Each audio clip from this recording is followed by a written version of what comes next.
Bonsoir à toutes et à tous, merci vraiment d'être là. Je vais vous parler de l'audit applicatif aujourd'hui. J'en ai fait quelques-uns chez pas mal de clients et à chaque fois c'était un contexte différent. Et donc j'ai travaillé sur une stratégie pour le réaliser quel que soit le contexte. Alors je m'appelle... Oups, pardon. Je m'appelle Salim Chami, j'ai 16 ans d'expérience. J'étais architecte, tech lead, coachcraft et puis développeur. Et actuellement, je suis chez Shodo. C'est une ESN sociale qui est implantée dans plusieurs villes françaises. Et j'y suis depuis 2019. Donc on va commencer par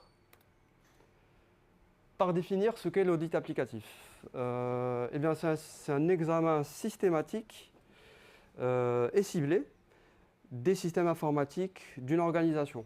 Systématique, ce n'est pas obligatoire, mais de préférence, ça peut être ponctuel. Il est conseillé de le faire assez régulièrement, peut-être par des intervenants externes ou des personnes internes de l'entreprise. Peut-être un petit peu plus souvent que l'audit externe. Et cet audit va valider la conformité aux normes internes et externes. Interne, ça va être les exigences internes de l'entreprise. Et externe, ça va être les standards, les différentes lois, les réglementations, etc. Et bien sûr, on va évaluer la performance, la sécurité des applications, assurer l'alignement des technologies avec les objectifs stratégiques de l'entreprise. Ça va nous permettre aussi d'identifier les améliorations possibles à apporter. Et par la même occasion, d'augmenter la confiance des parties prenantes. Sauf qu'à chaque fois qu'on va le faire, eh bien, le contexte sera différent, forcément. Pourquoi? Parce que le besoin métier sera différent, l'organisation et la communication seront différentes, parce que quand il s'agit de culture d'entreprise, eh bien, forcément c'est différent. Et bien sûr, les technologies seront différentes. On va prendre deux exemples. Hop.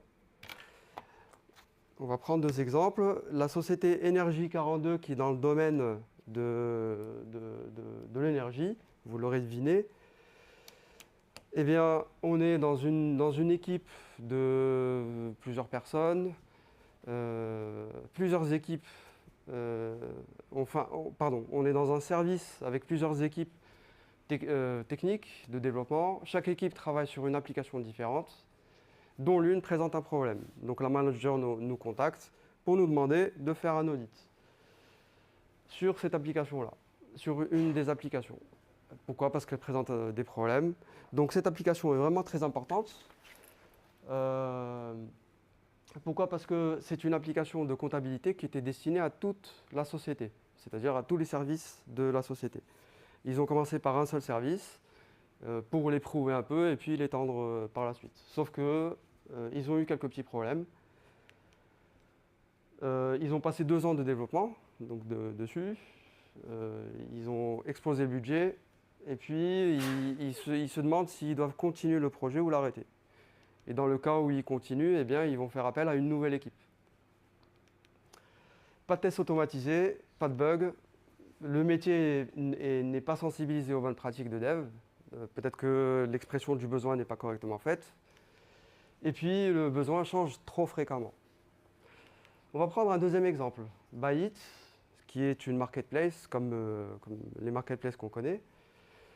On est dans un service. Par contre, là, on est dans un service où il y a plusieurs équipes aussi, mais toutes les équipes interviennent sur la même application. Donc, c'est un monolithe et elle se marche sur les pieds un petit peu. Il y a un problème, le manager nous contacte, nous demande de faire un audit. Ce manager gère justement toutes les équipes et il nous présente le contexte. Là, l'application, c'est vraiment le cœur de métier de l'entreprise. Pourquoi? Parce que justement, c'est l'application qui leur permet de vendre les produits en ligne. C'est vraiment une application vitale. C'est un legacy de plus de 15 ans. Trop de bugs, pas de tests automatisés. Et il y a de la version au changement. Et dans plusieurs domaines. Donc, si on prend par exemple l'exemple des équipes techniques, peut-être qu'elles ne sont pas habituées aux tests automatisés. Il n'y en a pas.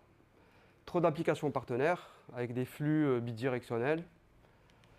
L'architecture logicielle et technique sont trop complexes. Et donc, pour répondre aux attentes des commanditaires, eh bien, il faut établir une stratégie. On voit qu'on a deux contextes différents. Eh bien, cette stratégie va nous permettre de réaliser un audit efficace, qui va vraiment apporter une valeur ajoutée aux parties prenantes. Bien sûr, avant de commencer, eh bien, il nous faut des prérequis. Il m'arrivait qu'on me dise, en fait, c'est une équipe sur le départ, et donc tu ne peux pas contacter l'équipe de développement. Donc les prérequis, ça va être les accès, bien sûr, la documentation existante, les ressources, si on a, par exemple, les accès réseau, etc. Si on a analysé l'architecture, etc. Puis le code source, bien sûr.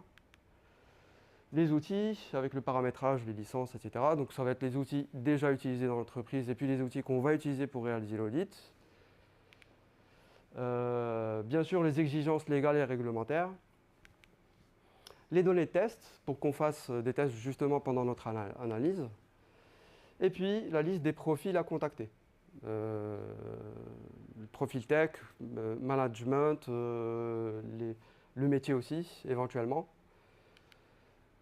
avec qui, justement, on va réaliser quelques entretiens. Et d'ailleurs, ces entretiens sont à faire, peut-être qu'on les fera tout au long de l'audit. Donc, pourquoi cet audit-là? Eh bien, on a vu les deux contextes. L'objectif de la première société, eh bien, sur l'application sur laquelle il y a des problèmes, c'était est-ce qu'on continue le projet ou pas? On l'arrête. Les attentes, c'était on garde le projet, et on veut savoir, à court, moyen ou long terme, quels sont les impacts. Et donc, quel est le ROI si on garde l'application telle qu'elle et si on l'améliore. Donc, quels sont les différents ROI selon les scénarios. Bien sûr, bon, ça c'est un détail. La culture, c'est une culture craft. Et puis, ils utilisent des technologies assez modernes. Deuxième scénario, on voit que l'objectif, c'est plutôt diminuer le time to market. Time to market, c'est la durée qu'il faut pour mettre sur le marché un service. L'attente est différente aussi. Là, on voit qu'ils veulent la priorisation des actions à mener. Donc, on a des recommandations. Donc, quelles sont les priorités? Et puis, c'est une culture plutôt legacy et ils utilisent de vieilles techno. Donc, on va définir cet objectif-là. On va le formaliser plutôt. Et bien, pour le formaliser, et justement, cet objectif va faire partie de notre contexte, de l'entreprise. Donc, pour démarrer, on va définir la population cible. À qui va s'adresser cet audit-là? Eh bien, ça peut être le management, le marketing, le métier, les équipes techniques, etc. Et ça peut être pour toutes les équipes d'ailleurs, pour tous les profils, pour tout type de profil. On va aussi définir le périmètre. Jusqu'où ira notre audit, portera notre audit. Est-ce qu'on va analyser l'organisation? Est-ce qu'on va analyser les méthodes de gestion de projet?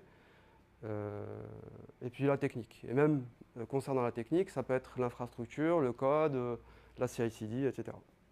CI/CD, intégration continue et déploiement continu. Est-ce qu'ils font du delivery ou du déploiement plutôt, etc. Troisième point, on va s'intéresser plutôt à la valeur attendue, c'est-à-dire les livrables vraiment attendus par le commanditaire, les personnes qui vont nous demander de faire l'audit. On peut faire l'évaluation, nous arrêter à l'évaluation, donc c'est le statut, c'est l'état actuel du projet de l'application. Ça peut être des projections, donc on se projette avec l'état actuel sur le court, moyen ou long terme, ou sinon, ou du conseil. Et le conseil, ça va être les différentes recommandations qu'on va apporter. Pour arriver à l'objectif qui va être constitué de plusieurs éléments. Le contexte des enjeux, les différentes problématiques, les normes, et puis bien sûr les exigences internes, et ensuite l'impact potentiel, entre autres. Une fois que le contexte est défini, qu'est-ce qu'on va y auditer? Est-ce qu'on va démarrer l'analyse? Donc si on revient sur les différents contextes qu'on a, les deux sociétés, Eh bien, on a la qualité de code, les tests automatisés, etc. Eh bien, on va utiliser les métriques DORA pour savoir ce qu'on va auditer. Pourquoi? Parce qu'avec cette liste-là, il est un petit peu difficile de savoir par quoi on va commencer en fait. Donc si on commence avec les métriques DORA, eh bien, on va avoir un point de départ pour commencer à se poser des questions sur l'analyse qu'on va faire. Donc l'analyse DORA, si vous connaissez ou pas, je vous invite à regarder sur Internet. C'est une étude qui a été faite entre 2014 et 2018, qui a été reprise par Google. C'est les fréquences de déploiement, délai d'exécution des changements, et délai moyen de rétablissement au cas où il y a un bug, voilà, le temps qu'il faut pour rétablir, et puis les taux d'échec de changement. Donc ça, c'est vraiment un point de départ qui va nous permettre de démarrer. Seulement, peut-être que ce n'est pas suffisant. Les métriques DORA vont nous permettre de décider quoi mettre dans le référentiel. Donc le référentiel, c'est ce qui va, c'est l'élément à partir duquel on va faire l'analyse, qu'on va construire. Donc les métriques DORA vont nous permettre de savoir ce qu'on va mettre dans le référentiel. Par contre, il faudra justement sélectionner les métriques concernant les domaines d'analyse du projet et de l'application, de l'entreprise. Donc c'est le fameux interne et externe dont on a parlé tout à l'heure, qu'on a vu tout à l'heure. Donc là, on va prendre en compte les standards, donc l'infrastructure, CI/CD, etc. Donc les bonnes pratiques de développement, l'organisation et la communication, etc. Et puis les exigences de l'entreprise. Ça peut être par exemple la réglementation. Voilà, il n'y en a pas beaucoup, mais il peut y en avoir pas mal. Voilà, donc comment on va le réaliser? On va commencer l'analyse. Encore une fois, notre contexte, le besoin. Pour la première société, c'est le changement d'équipe. La culture d'entreprise. Donc, hop. Donc cette analyse-là, on va bien sûr la faire en fonction du contexte. Donc les différents éléments, en fait, on ne va pas savoir peut-être les organiser.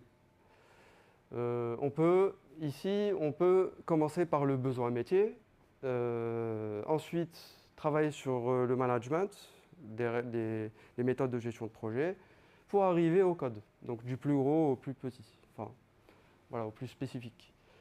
Et bien sûr, dans le code, la qualité du code, les tests, la complexité, etc. Et ce processus, on va essayer qu'il soit itératif, c'est-à-dire qu'on peut très bien analyser le code et nous rendre compte que lors de l'analyse du besoin métier, est-ce qu'il a été correctement exprimé, est-ce qu'on le retrouve correctement dans le code, on peut revenir justement sur le besoin métier pour l'affiner un peu, l'affiner un petit peu plus. Donc là, on voit que l'analyse est faite en fonction du contexte et aussi du référentiel qui est lui-même fait à partir du contexte. Donc cette analyse doit être factuelle, vraiment factuelle. On va faire en sorte de faire ressortir les points positifs, et ça c'est vraiment important, et pas seulement négatifs. Et puis pour chaque élément analysé, on va mettre 4 sous-parties. On va décrire l'élément analysé, par exemple les tests automatisés. Une deuxième partie où on va mettre le référentiel, l'état actuel qui consiste en la comparaison avec le référentiel, à comparer l'état actuel avec le référentiel, et ensuite les préconisations concernant ce point-là. Je remets souvent le contexte parce qu'il est important. Donc là, on a un changement d'équipe, une culture d'entreprise, etc. Une fois l'analyse terminée, eh bien, comment on va communiquer en fonction de ce contexte-là, eh bien, notre analyse. Et bien sûr, on va rédiger un rapport, mais chaque profil lira la partie qui l'intéresse. Le manager va directement voir la synthèse et voir ce qu'il faut faire en fait et combien ça va lui coûter. Alors que l'équipe de dev va aller voir les points techniques et les préconisations techniques. Donc le rapport est vraiment à cibler, c'est-à-dire utiliser un vocabulaire adapté, etc. pour chaque population cible qu'on a formalisé dans le contexte, lors de la formalisation du contexte. Et dans le rapport, on va reprendre bien sûr la présentation du projet, etc., en reprenant le contexte aussi, l'analyse avec chaque élément, les 4 parties qu'on a vues auparavant, et puis une synthèse qui résume toute l'analyse qui a été faite, et puis avec les projections possibles. Et les projections possibles à court, moyen ou long terme. Et ensuite, bien sûr, une partie contenant les recommandations, c'est-à-dire c'est les actions à mettre en place pour améliorer l'application.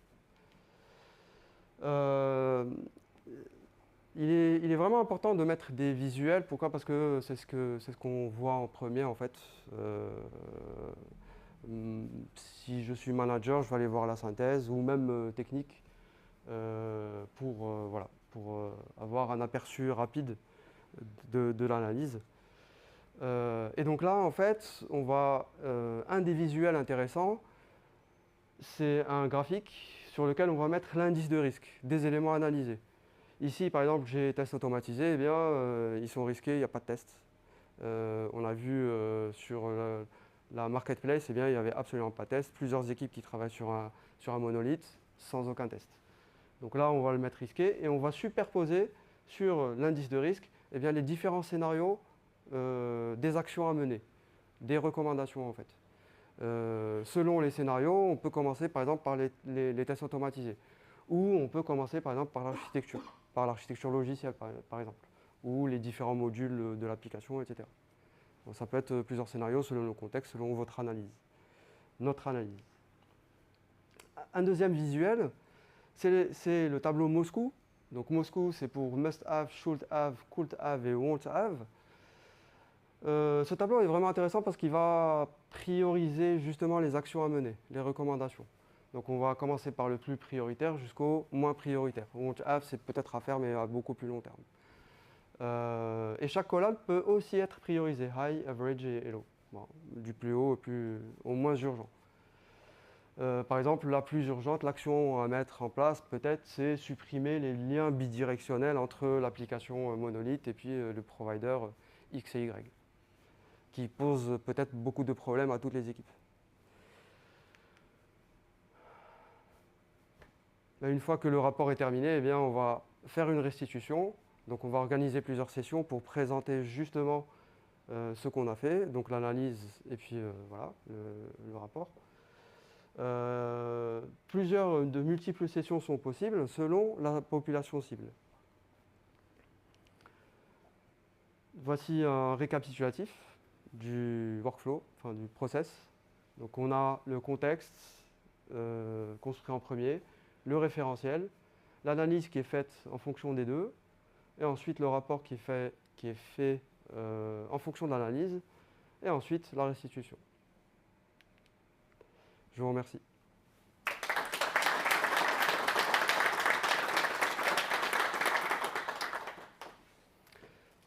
Si vous avez des questions, je les prends avec plaisir. Oui. Oui. Du coup, en entreprise, là, du coup, c'est un audit externe.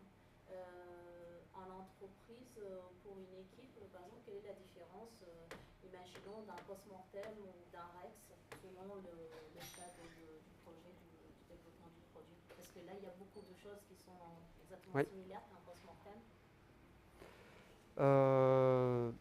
Je répète la question. Ouais. Alors, en entreprise, si j'ai bien compris, je vais essayer de reformuler. En entreprise, quelle est la différence entre un audit externe et interne?